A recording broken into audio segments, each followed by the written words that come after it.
capítulo de la Escritura, Mateo capítulo 18, que hemos titulado La pediatría espiritual. Espero que no se les olvide y que este capítulo haya sido de tanto impacto como lo fue para mi vida. Mateo 18, vamos a leer de los versículos 21 al 35.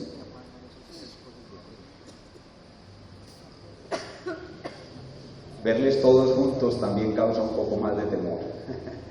En el salón anterior, como eran ya dividido en dos, no me daba tanto susto, pero hoy sí tengo mucho susto. El Señor me ayude. Mateo capítulo 18, del 21 al 35. Hermanos y amigos que nos visitan, esta es la palabra del Trino Dios. Escuchemos. Entonces se le acercó Pedro y le dijo: Señor, ¿cuántas veces perdonaré a mi hermano que peque contra mí? ¿Hasta 7? Jesús le dijo: no te digo hasta 7, sino aún hasta 70 veces 7. Por lo cual el reino de los cielos es semejante a un rey que quiso hacer cuentas con sus siervos, y comenzando a hacer cuentas le fue presentado uno que le debía 10,000 talentos. A este, como no pudo pagar, ordenó su señor venderle, y a su mujer e hijos, y todo lo que tenía, para que se le pagase la deuda. Entonces aquel siervo, postrado, le suplicaba diciendo: Señor, ten paciencia conmigo, y yo te lo pagaré todo. El señor de aquel siervo, movido a misericordia, le soltó y le perdonó la deuda. Pero, saliendo aquel siervo, halló a uno de sus consiervos que le debía 100 denarios, y haciendo de él le ahogaba diciendo: págame lo que me debes. Entonces su consiervo, postrándose a sus pies, le rogaba diciendo: ten paciencia conmigo, y yo te lo pagaré todo. Mas él no quiso, sino fue y le echó en la cárcel hasta que pagase la deuda.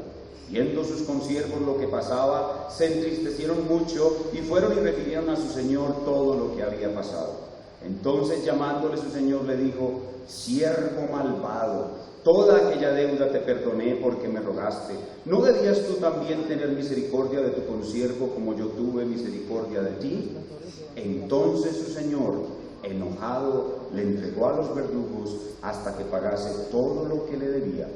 Así también mi Padre Celestial hará con vosotros, si no perdonáis de todo corazón cada uno a su hermano sus ofensas. Vamos a orar, pidiendo la ayuda del Espíritu Santo.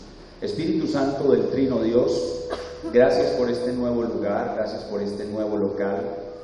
Hay un sentimiento muy profundo de gratitud en nuestros corazones al estar hoy aquí, por la hermosa peregrinación como iglesia a la cual tú nos has llevado. Damos muchísimas gracias por traernos a este lugar, y te pedimos que en este lugar tú nos enseñes más a ver a Cristo y nos transformes muchísimo más a su imagen. Reconocemos profundamente, con temor y temblor, nuestra gran debilidad, y nos encomendamos en tus manos, en el nombre del Señor Jesucristo. Amén. Bien, como decía, hoy estamos terminando este hermoso capítulo, Mateo capítulo 18, que lo hemos titulado La pediatría espiritual. Y lo hemos titulado así porque la palabra niños o la palabra pequeños está 7 veces en el pasaje y domina todo el pasaje. Y el Señor Jesús, respondiendo a la pregunta de sus discípulos sobre quién es el mayor en el reino de los cielos, les dice que para ser grandes en el reino de los cielos tienen que hacerse como niños. Y luego los invita a que cuiden a los niños de Jesucristo que están entrando a la iglesia. Luego Jesús ve a todos los que entran a la iglesia como niños, y por eso enseñamos este capítulo bajo el título de la pediatría espiritual. Es como si la iglesia entera del Señor Jesucristo fuera una guardería, y hoy sí que estoy viendo esa guardería grande. La guardería espiritual. La guardería espiritual es la iglesia. Entonces el Señor Jesucristo en Mateo capítulo 18, como Rey que es, Señor que es, Rector que es, Dueño que es de la guardería, nos da unas reglas, las reglas de cómo debemos comportarnos dentro de la guardería. Y básicamente hay 5 reglas en todo el capítulo que espero que ustedes como yo nunca más las vamos a olvidar. Son 5 reglas básicas del comportamiento de los niños de Dios en la guardería. Primera regla: no pecar contra otro niño, no hacer pecar a otro niño. Verso 6. Y cualquiera que haga tropezar a alguno de estos pequeños que creen en mí, mejor le fuera que se le colgase al cuello una piedra de molino de asno y que se le hundiese en lo profundo del mar. Segunda regla: nunca menospreciar a otro niño. Versículo 10. Mirad que no menospreciéis a uno de estos pequeños, porque os digo que sus ángeles en los cielos ven siempre el rostro de mi Padre que está en los cielos. Tercera regla: en la guardería, como se trata de niños, es imposible que no haya pecado. Va a haber pecado, y cuando cualquier niño peque, es la obligación de todos dentro de la guardería, confrontar al niño. La tercera regla es confrontar al niño. Verso 5. Por tanto, si tu hermano peca contra ti, ve y repréndele estando tú y él solo. Si te oyere, has ganado a tu hermano. Algunos casos especiales, los niños van a ser más rebeldes de la cuenta y no se van a querer arrepentir, van a permanecer impenitentes. Por eso la cuarta regla de la guardería es aplicar un proceso de disciplina eclesiástica, la disciplina para los niños. Versículo 16. Mas si no te oyere, toma aún contigo a 1 o 2, para que en boca de 2 o 3 testigos conste toda palabra, etcétera, etcétera. Y ya estudiamos todo el proceso que corresponde a la cuarta regla. Los niños en la guardería deben ser todos sujetos de disciplina. Y nos quedaba faltando la quinta y última regla. Como se trata de niños, los niños se van a ofender unos a otros. Los niños me van a ofender a mí, yo voy a ofender a niños, y por tanto, dentro de la guardería debe haber una norma constante y permanente de perdón. Es absolutamente indispensable que el perdón reine dentro de la guardería. Versículo 21. Entonces se le acercó Pedro y le dijo: Señor, ¿cuántas veces perdonará a mi hermano que peque contra mí? ¿Hasta 7? Jesús le dijo: no te digo hasta 7, sino aún hasta 70 veces 7. Entonces vemos que el perdón debe ser algo que reina, que gobierna, que es característico de la guardería espiritual. Todos estamos en la guardería obligados a pedir perdón y a dar perdón. Pero ahora vamos a terminar el estudio de este capítulo observando que para los niños en la guardería no será fácil perdonar. El dar perdón, el conceder perdón, no será fácil nunca para los niños en Cristo. Entonces lo que hicimos fue tomar la última sección del pasaje, entre los versículos 21 al 35, y dividirla en 2 secciones. En los versículos 21 y 22 vimos que en el reino del Señor Jesucristo el perdón es tan importante para preservar la unidad de la iglesia, incluso es tan importante para preservar la unidad del matrimonio, es tan importante para preservar la unidad de la amistad cristiana, que en la guardería, en el reino de Jesucristo, es una obligación perdonar. Vimos en los versículos 21 y 22 la obligación de perdonar. La obligación de perdonar. Y vimos que Pedro detecta la obligación de perdonar en el versículo 21. Pedro la detectó y él pensó que esa obligación tenía un límite, hasta 7 veces. Pero luego vimos en el versículo 22 que luego de que Pedro la detectó y preguntó sobre ella, el Señor Jesús la aumentó. Vimos la obligación de perdonar detectada por el apóstol Pedro, y vimos también la obligación de perdonar aumentada por el Señor Jesucristo, el cual hace que la obligación de perdonar sea algo sin límite, sin límite. Hay que dar perdón sin límite, 70 veces 7. Pero ahora el Señor, que nos ha colocado ante esa gran obligación de perdonar, nos va a mostrar qué tan fácil será para los niños perdonar. Es decir, qué tan severa puede ser la dificultad de un niño en Cristo para dar perdón. Y por medio de una parábola nos muestra que la dificultad que tendremos los niños en Jesucristo para dar perdón es muy, muy grande.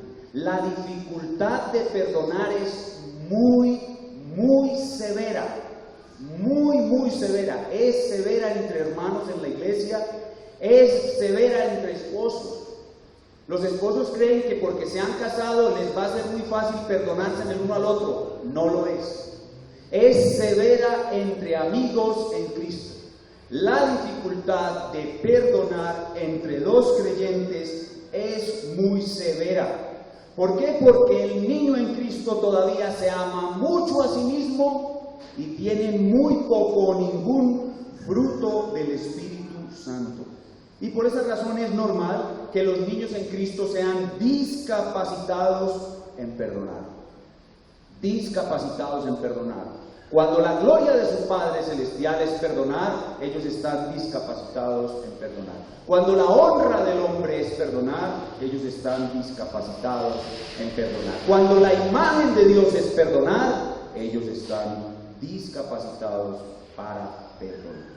Entonces, a través de esta parábola se nos enseña esa gran dificultad, esa gran discapacidad, y se nos invita a que la reconozcamos en nosotros mismos y se nos exhorta a luchar contra ella, se nos exhorta a madurar, se nos exhorta a dejar atrás la niñez y a aprender a perdonar, a seguir el camino del perdón y tener un verdadero espíritu de perdón, porque la iglesia lo necesita, el matrimonio lo necesita, la amistad cristiana lo necesita, nos es necesario perdonar.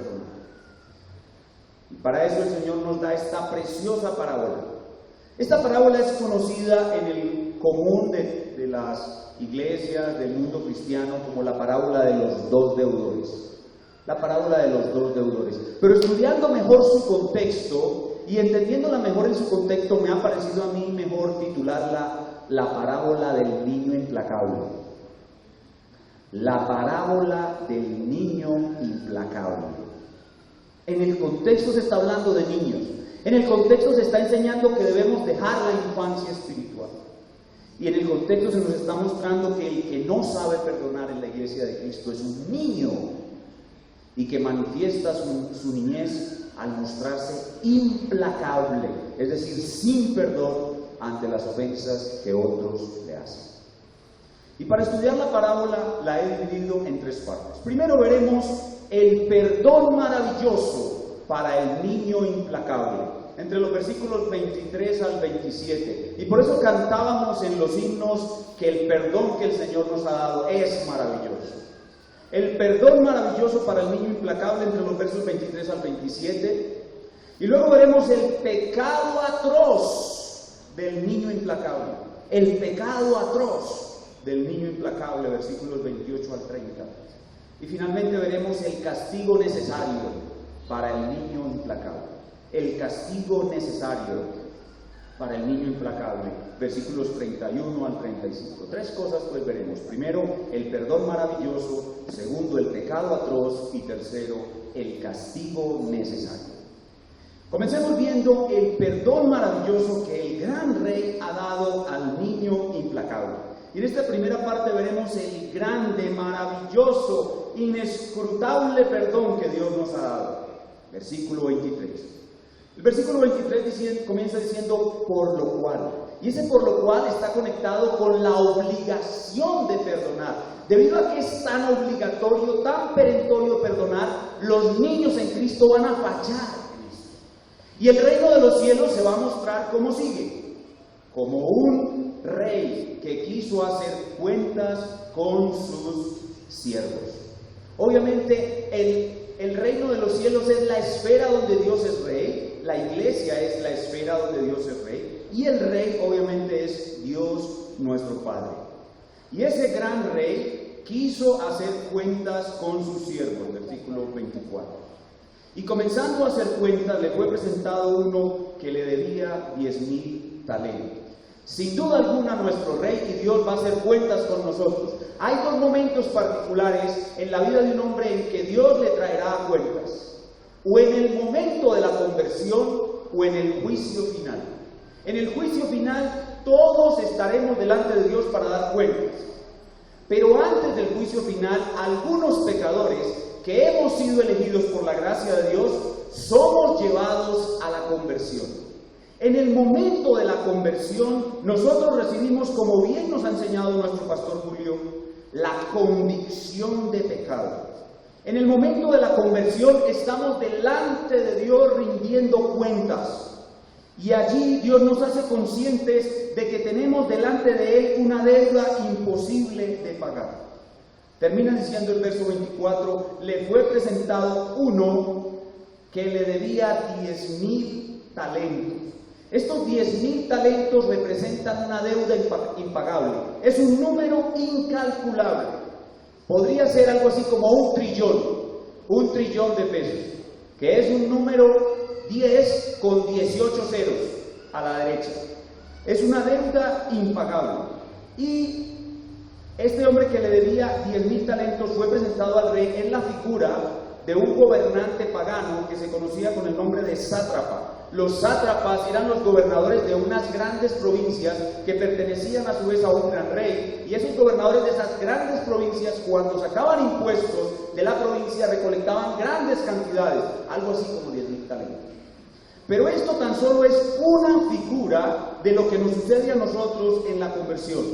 El Padre toma a un hombre pecador y lo hace consciente de que tiene una deuda impagable con él. Esos 10,000 talentos representan una deuda impagable.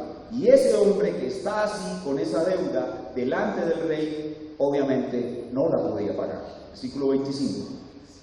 A este, como no pudo pagar, es imposible que pudiera pagar tal cantidad, ordenó su señor venderle y a su mujer e hijos y todo lo que tenía para que se le pagase la deuda. Esta no es otra cosa que la costumbre de la época. Equivalía a convertirse en esclavo para siempre, en perder toda la vida y entregar toda su vida en las manos de su deudor. Y obviamente equivale a ir al infierno para el caso de nosotros los pecadores. Pero este hombre que fue puesto delante de este gran rey y que estaba consciente de esta gran deuda, ahora, con un poco de ignorancia, pero consciente de su miseria, le clama a este rey misericordia. En unas palabras muy poco adecuadas, pero que al fin y al cabo tenían en el fondo el sentido de humillación y la búsqueda de la misericordia que Dios espera de los pecadores. Verso 26. Entonces aquel siervo, noten esto, postrado, humillado, noten esto, le suplicaba. Este hombre estaba contrito y humillado, diciendo, Señor, ten paciencia conmigo, yo te lo pagaré todo. Había una mezcla de arrepentimiento y verdadera conversión con todavía unos rasgos de fariseísmo, porque él creía que podía llegar a pagar esta deuda, lo cual es imposible. Pero el rey no ve la frase errada de su siervo que dice, yo te lo pagaré todo. El rey sabe que eso no puede ser posible. Lo que el rey ve es el arrepentimiento. Lo que el rey ve es la humillación. Lo que el rey ve es la misericordia. Y eso mueve su corazón a la misericordia. Hermanos, nuestro Dios es tremendamente sensible. Él es sensible a nuestra miseria, Él es sensible a nuestra humillación, Él es sensible a nuestro arrepentimiento. Y cuando venimos a Él con arrepentimiento, de Él brota perdón, de Él brota misericordia. Entonces este rey reacciona ante este siervo humillado y le da un perdón efectivo y total. Versículo 27. El señor de aquel siervo, movido a misericordia. Noten cómo las entrañas del rey se conmueven ante la miseria y la súplica del siervo que humillado no puede pagar la deuda, aunque él cree que puede. Pero su misericordia brota a manantiales, a raudales de su corazón, y dice que movido a su misericordia, le soltó y le perdonó la deuda. Hermanos, ¿qué es esto sino la justificación? ¿Qué es esto sino la verdadera salvación de todos los pecadores que hemos sido elegidos y que una vez hemos estado delante del trono de la justicia de Dios por anticipado y hemos clamado misericordia y se nos ha otorgado de las entrañas de nuestro gran Rey el más maravilloso perdón que jamás pudiéramos recibir? Esta es la verdadera conversión de un pecador. Y esto esclarece la identidad de este niño implacable. Estamos estudiando en el primer punto el perdón maravilloso para el niño implacable.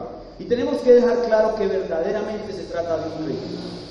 Porque algunas personas, al ver la forma como el rey trata al niño implacable en el verso 32, cuando le dice siervo malvado, algunos han dudado que se trate de un verdadero creyente, porque dicen que Dios jamás diría malvado a uno de sus hijos. Pero vamos a ver enseguida que lo que este hijo de Dios hace es tan atroz que merece el calificativo de malvado, a pesar de que es un hijo de Dios. Así que en esta primera sección nosotros vemos el perdón maravilloso, la verdadera conversión de un pecador elegido por la gracia de Dios. Pero ahora este hombre que ha pasado de muerte a vida, que está ahora en la condición más maravillosa que puede recibir, que está gozoso porque le ha sido perdonada su deuda, en vez de vivir dando el perdón, el mismo perdón que recibió, no es capaz de dar siquiera el más mínimo perdón a un consiervo que lo ofende. Y eso nos lleva a ver, después de haber visto el perdón maravilloso para el niño implacable, ahora veremos el pecado atroz del niño implacable. Este niño que es implacable, por ser implacable, por estar recién perdonado y no tener capacidad de perdón, por tener esta enorme dificultad para perdonar, va a cometer un pecado atroz a los ojos del rey y a los ojos de la iglesia. Versículo 28, veremos el pecado atroz del niño implacable. Dice, pero saliendo, y esa palabra saliendo implica una búsqueda activa. A este hombre le han acabado de perdonar una deuda que era impagable para él y no se le ha olvidado lo que los otros le deben. Y sale, dice, saliendo, implica una búsqueda activa. Saliendo aquel siervo halló a uno de sus consiervos que le debía 100 denarios. Esta cantidad, 100 denarios, comparada con 10,000 talentos, es como un grano comparado con el resto de la arena, un grano de arena comparado con el resto de la arena del mar. Y haciendo de él, le cogía del cuello y le ahogaba diciendo, págame lo que me debes. Y esto claramente nos indica que la salvación no nos trae inmediatamente la capacidad de dar perdón. Voy a repetir eso. La salvación no nos trae inmediatamente la capacidad de dar perdón. Tenemos mucha carne que mortificar. Estamos discapacitados para el perdón. Págame lo que me debes. ¿Qué tan poco tiempo le duró la alegría de ser perdonado? No fue capaz de, contagiado de la alegría de ser perdonado, ser generoso y perdonar al que le debía a él algo mínimo. Pero esto no se va a quedar así. Versículo 29. Entonces su consiervo, postrándose a sus pies, le rogaba diciendo, ten paciencia conmigo y yo te lo pagaré todo. 30. Mas él no quiso, sino fue y le echó en la cárcel hasta que pagase la deuda. Ahora sí, viendo sus consiervos lo que pasaba, se entristecieron mucho y fueron y refirieron a su señor lo que había pasado.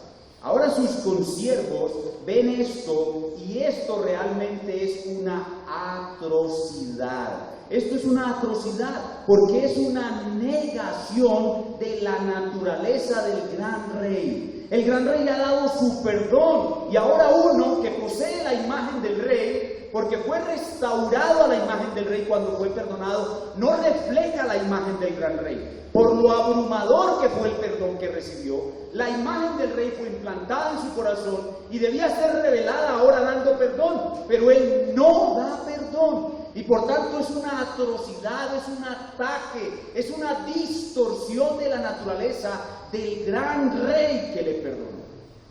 Por eso la iglesia se conmueve. Por eso van y le dicen al gran rey que este niño no quiere perdonar al otro niño. Y esto es lo que debe suceder en la iglesia. Los pastores debemos estar enterados que estos casos están sucediendo y ayudar a los hermanos que no tienen una buena relación, que se han ofendido y no son capaces de perdonarse. Los pastores debemos ayudar, porque esto es una atrocidad, esto es una negación de la naturaleza de nuestro Dios.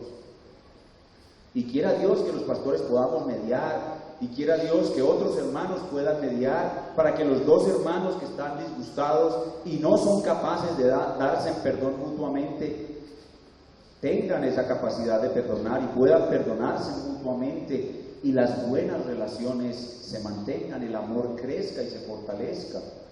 Quiera Dios que así sea, que este pecado atroz del niño implacable no se repita en la iglesia, y si se presenta alguna insinuación de este pecado, un fuego de este pecado, rápidamente sea aplacado y los pastores podamos ayudar a corregir esta atrocidad, y muchos otros, los hermanos, los diáconos, podamos impedir que este pecado atroz se cometa en la iglesia.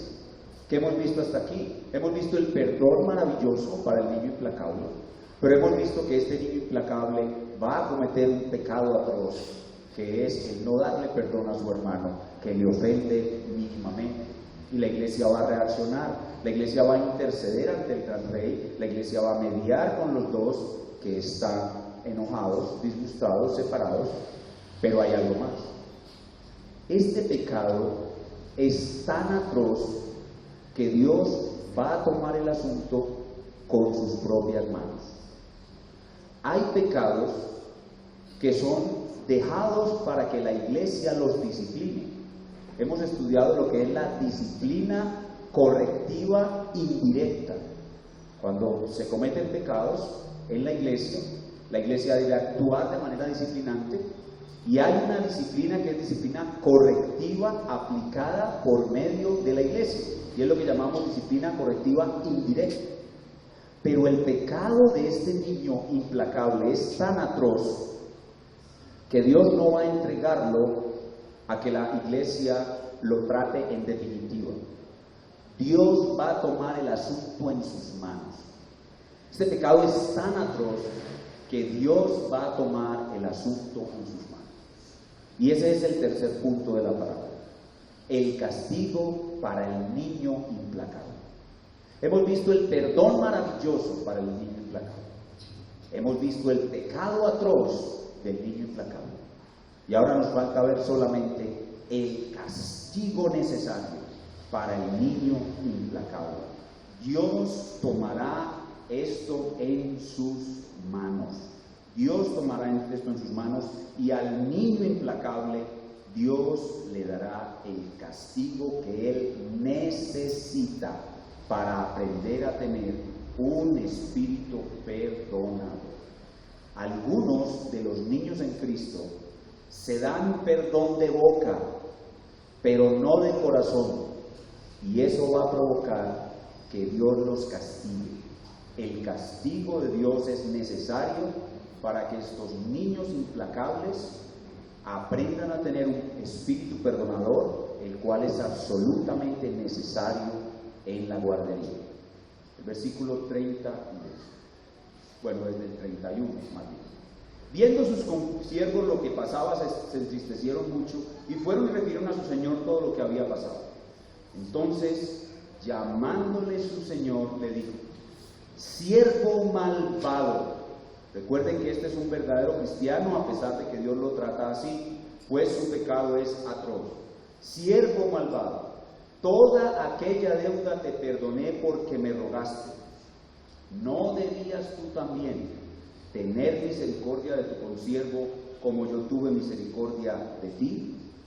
Entonces su señor, enojado, le entregó a los verdugos hasta que pagase todo lo que le debía.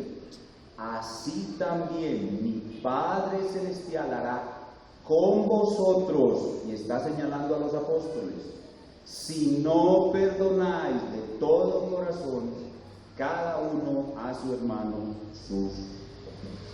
Este es el castigo necesario para el niño implacable. ¿Quién va a aplicar el castigo necesario para el niño implacable? Su Padre Dios. ¿Quién es el que lo va a entregar a los verdugos? su Padre Dios. ¿Y quiénes son los verdugos? Los verdugos son los instrumentos de castigo que Dios usa con sus hijos. Los verdugos son los instrumentos de castigo que en su amor paternal Dios usa con sus hijos. Y podemos ver a lo largo de las Escrituras cuáles han sido los instrumentos de castigo que Dios ha usado con sus hijos, para que entendamos que este castigo puede venir a nosotros de la misma manera y tengamos temor. ¿Cómo castigó Dios? ¿Cuál fue el verdugo que Dios usó para castigar a Lot, el mundano? El verdugo de Dios para Lot fue el cautiverio. Lot fue apresado y llevado en cautiverio. ¿Cuál fue el verdugo que Dios usó contra el engañador Jacob? Dios usó otro pillo, más pillo que él, para que lo estafara igual que él. ¿Cuál fue el verdugo que Dios usó contra la insensata Raquel cuando dijo, o me das un hijo o me muero? Dios la mató. Dios le dio lo que sus necias palabras dijeron, la muerte. ¿Cuál fue el verdugo que Dios usó cuando Moisés pecó deshonrando su santidad? Le privó de terminar su misión. ¿Cuál fue el verdugo que Dios usó con María, la hermana de Moisés, cuando murmuró contra su hermano? Le dio lepra. ¿Cuál fue el verdugo que Dios usó contra Sansón para castigarlo después de una vida entera de carnalidad? Envió a los filisteos para que le sacaran los ojos. Noten que estos verdugos no son una cosa que uno pueda decir, bueno, es como poner la nalga para que me peguen 2 palmadas.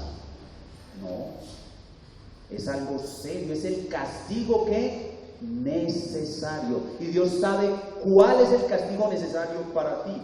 ¿Cuál fue el verdugo que Dios usó con los insensatos corintios cuando tomaban deshonrosamente la cena del Señor?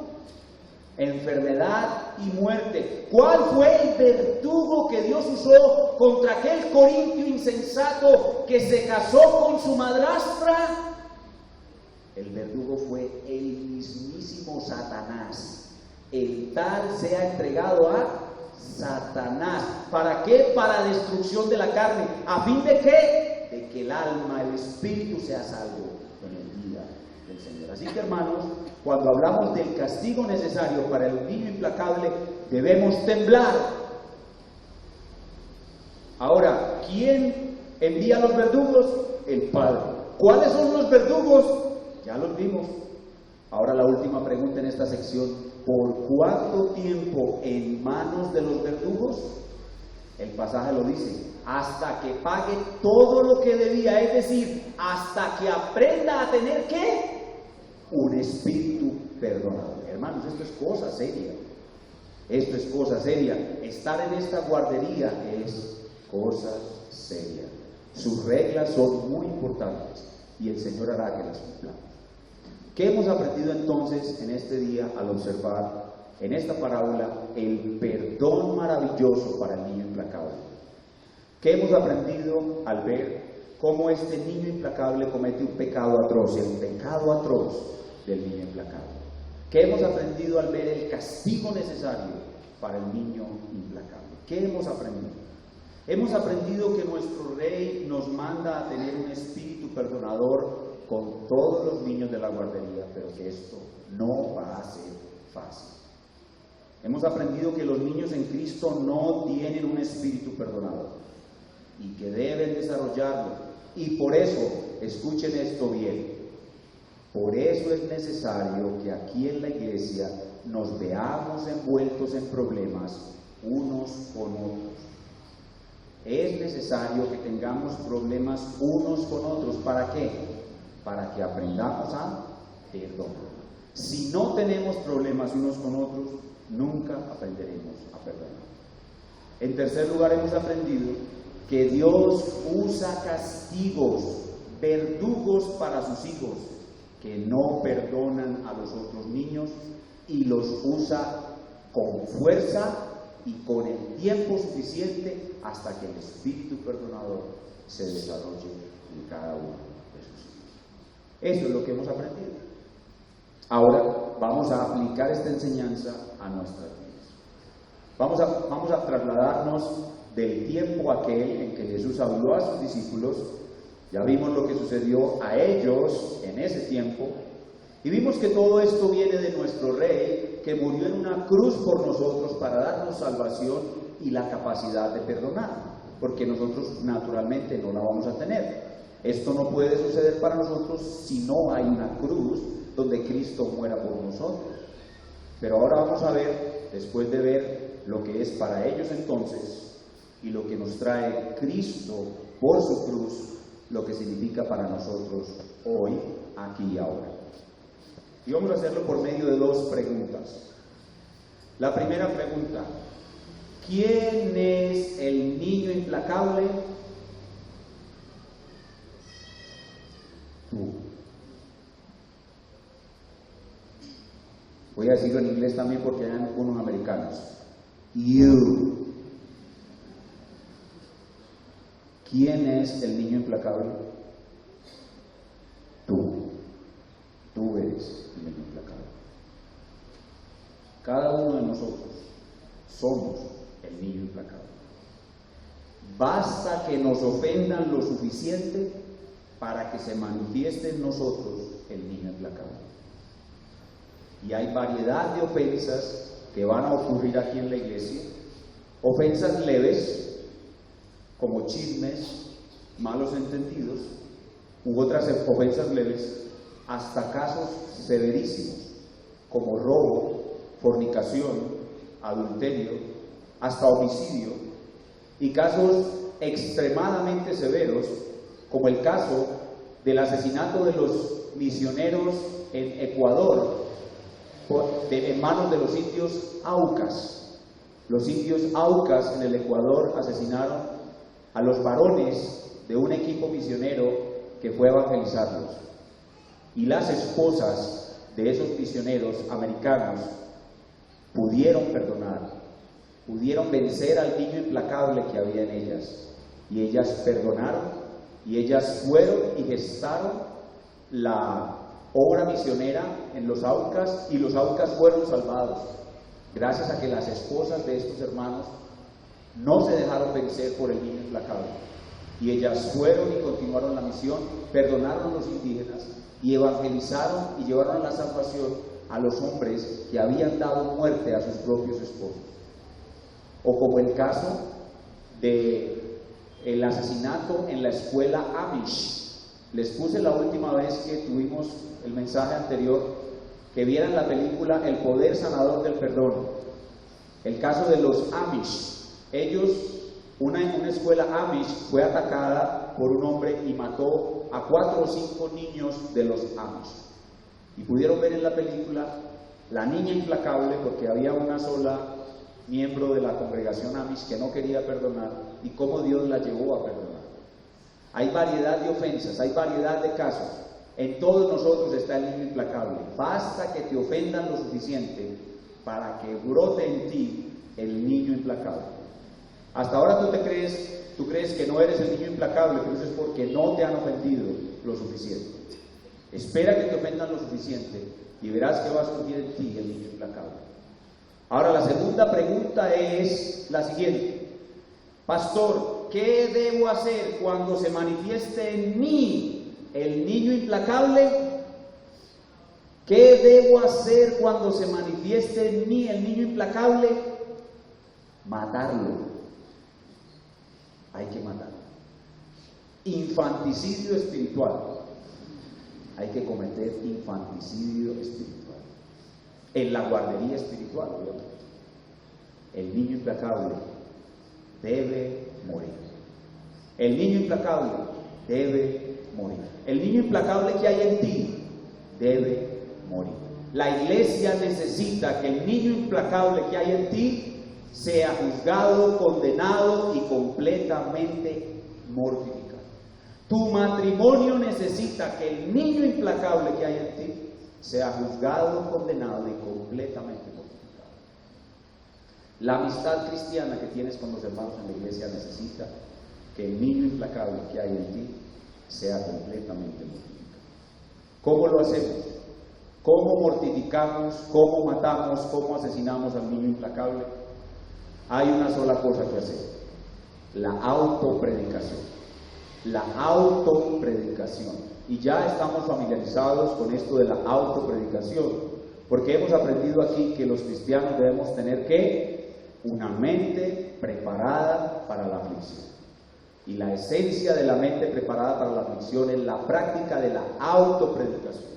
Cuando el niño implacable se levanta dentro de ti, debes predicarte a ti mismo. ¿Qué debes predicarte a ti mismo? Pues la parábola lo dice: el perdón que Dios te ha dado a ti mismo. Es decir, ¿qué? El Evangelio. Predícate a ti mismo el Evangelio. Eso asfixiará al niño implacable y lo llevará a morir. Pero ¿qué más debes predicarte a ti mismo? La naturaleza de Dios que está en ti. La naturaleza de Dios que está en ti te capacita para amar como Dios ama. La naturaleza de Dios que está en ti te capacita para perdonar como Dios perdona. Predícate a ti mismo que el amor de Dios ha sido derramado en tu corazón y por tal razón tú puedes amar como Dios ama y perdonar como Dios perdona. Hermano, tú y yo podemos hacerlo. Todo lo puedo en Cristo que me fortalece. Podemos hacerlo. El niño implacable va a ser herido de muerte cuando te prediques acerca del amor de Dios que está en ti. Pero ¿qué más debes predicarte a ti mismo? Debes predicarte el castigo que te vendrá si no perdonas. Debes predicarte acerca del castigo que te vendrá si no perdonas. Debes predicarte acerca de los verdugos de Dios. Predícate acerca de los verdugos que Dios va a usar contra ti si persistes en no perdonar. Fuera de eso se va a levantar en tu corazón una raíz de amargura que te va a destruir, que te va a quitar el gozo, la paz y la felicidad del amor de Cristo. No podrás experimentar más su dulce presencia y su amor, porque al no perdonar, la raíz de amargura te dominará. La raíz de amargura es un monstruo gigante que va a devorar tu corazón y no va a dejar ningún espacio para el amor. Y no podrás amar más al Señor, no podrás amar más a tus seres queridos. Tu amor va a ser consumido por el monstruo de la amargura. Por eso debes predicarte a ti mismo y debes tener temor del castigo que Dios te va a enviar. ¿Qué más debes predicarte para matar, asfixiar, herir de muerte al niño implacable que hay en ti? Debes predicarte y debes entender muy bien cuáles son las características del perdón bíblico. ¿Cuáles son las características del perdón bíblico? Aquí es donde realmente fallamos. Debes predicarte a ti mismo que el perdón bíblico no es lo que tú crees. Tú crees que el perdón bíblico es que cuando te sientas muy bien, que cuando ya no te acuerdes de lo que el otro te hizo, ahora sí vas y le das tu perdón. Nunca va a suceder eso. Nunca va a suceder eso, porque el amor a ti mismo y el poco desarrollo del fruto del Espíritu Santo nunca te van a permitir sentirte bien en el momento de perdonar. Solo los santos muy avanzados se deleitan en perdonar desde el principio, pero para los demás, para los niños, va a ser una intensa batalla interior. Por tal razón, para poder dar un verdadero perdón, tú debes saber claramente en tu mente, y aquí viene a funcionar algo muy importante, lo que podríamos llamar la inteligencia espiritual, o el razonamiento de la fe, o la sabiduría de lo alto, y es que el perdón se da sin tener que sentirme bien. Yo no tengo que esperar a sentirme bien, yo no tengo que esperar a olvidar para perdonar. Yo debo perdonar por una sola razón: Cristo me ordena perdonar. Amén. Solo por eso debo perdonar. No importa lo que siento, no importa lo que creo, no importa mi vida, lo que importa es el Rey. Amén. Y Él me ha ordenado perdonar, así que porque Él me lo ordena, yo lo hago. Pastor, pero es que yo no quiero ser hipócrita. ¿Cómo voy a hacer algo que no siento? Hazlo simplemente porque Él lo ordena. Amén. Y Él se encargará de arreglar todo en tu corazón. El perdón bíblico es un acto de fe. Un acto de fe, aunque no siento el deseo de perdonar, lo hago porque es un acto de fe. El perdón bíblico es una batalla contra los sentimientos. Todo el tiempo vas a estar luchando contra tus sentimientos, pero debes perdonar. De hecho, tú puedes dar un perdón ahora y pasarte 1 año o 2 años luchando contra tus sentimientos. Le diste el perdón, pero cada que ves a la persona que te ofendió, ahí mismo otra vez tus sentimientos en contra de él fluyen espontáneamente, por lo que el pastor nos explicaba hoy. El pastor dio hoy una enseñanza extraordinaria al explicarnos por qué no somos inclinados a la guía del Espíritu Santo. Describió lo que somos. Somos mundanos, terrenales y carnales, y nuestros corazones nunca van a estar inclinados al amor y al perdón verdadero. Siempre vamos a estar tratando de cuidarnos a nosotros mismos y amarnos a nosotros mismos. Por eso el perdón verdadero es una obra de la gracia de Dios y del poder del Espíritu Santo. El perdón verdadero, tú debes predicarte a ti mismo que el perdón verdadero es un acto de fe. Tú debes predicarte a ti mismo que el perdón verdadero es un acto de la voluntad, es una decisión. Tú debes predicarte a ti mismo que el perdón verdadero es una batalla contra los sentimientos. Tú debes predicarte a ti mismo que el perdón verdadero es un pacto. El perdón verdadero es un pacto. Hermanos, Dios hizo un pacto con nosotros de no volvernos a cobrar nunca más un pecado, porque ya la deuda está pagada. Y con esa deuda que Él pagó, nos da el crédito, la abundancia para poder nosotros pagar la deuda que otros tienen con nosotros también. Y nosotros nos comprometemos al momento de perdonar a no volver a cobrar nunca más esa deuda. Así que cuando me veo con el hermano que me ofendió, los sentimientos se levantan otra vez en mi corazón contra él, y el diablo me dice: cóbrale otra vez lo que te dice, lo que te hizo. Tú vas a sacar un certificado de pago y le vas a decir: no voy a cobrar, porque escrito con la sangre de Cristo está que yo a este ya lo perdoné. Y eso tienes que tenerlo en tu mente y en tu corazón. De lo contrario, nunca aprenderás a perdonar. Y cuando te suceda una vez y lo hagas, y cuando te suceda 2 veces y lo hagas, y cuando te suceda 3 veces y lo hagas, y así sucesivamente, llegará en el tiempo de tu madurez que tendrás un espíritu perdonador. Y cuando alguien te ofenda, inmediatamente, como una fuente de agua viva, brotará en ti la alegría y el gozo de perdonar. ¿Cuántos quieren tener el deleite de perdonar? Oremos al Espíritu Santo. Él puede hacer eso por nosotros. Y si aquí hay alguna persona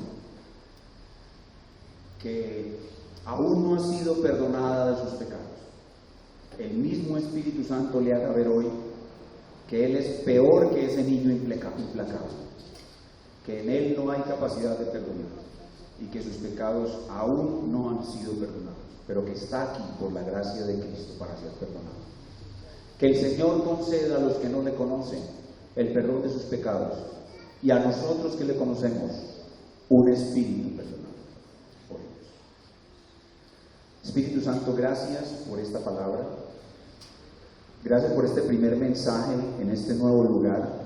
Tú precisamente adecuaste todo para que este fuera el primer mensaje en este nuevo lugar, porque creo que en este nuevo lugar vamos a crecer. En este nuevo lugar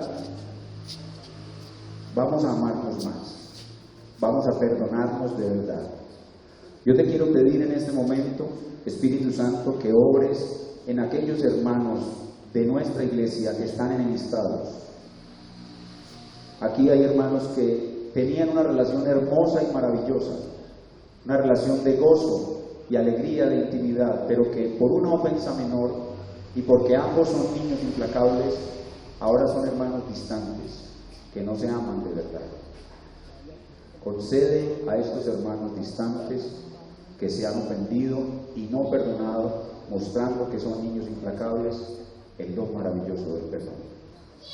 Y prepáranos para las ofensas, porque sabemos que vendrán las ofensas. Y prepara en todos nosotros un espíritu perdonado, el gozo y el deleite de perdonar como tú nos has perdonado. Y Señor, gracias por los que están aquí, que no conocen a Jesús, porque hoy han visto lo que es el hombre. El hombre es una masa de pecado, que es incapaz de perdonar, que solo se ama a sí mismo y que va a rendir cuentas ante un juez justo, y que si no se arrepiente y recibe el perdón maravilloso de ese juez en Cristo, recibirá la ira eterna de ese gran rey. Salva a los que no te conocen, y a los que te conocemos concédenos hoy por tu gracia el andar en el camino que conduce a un espíritu perdonador. Y todo esto te lo pedimos en el nombre del Señor Jesucristo. Vamos a ponernos de pie y a reaccionar a la palabra de Dios.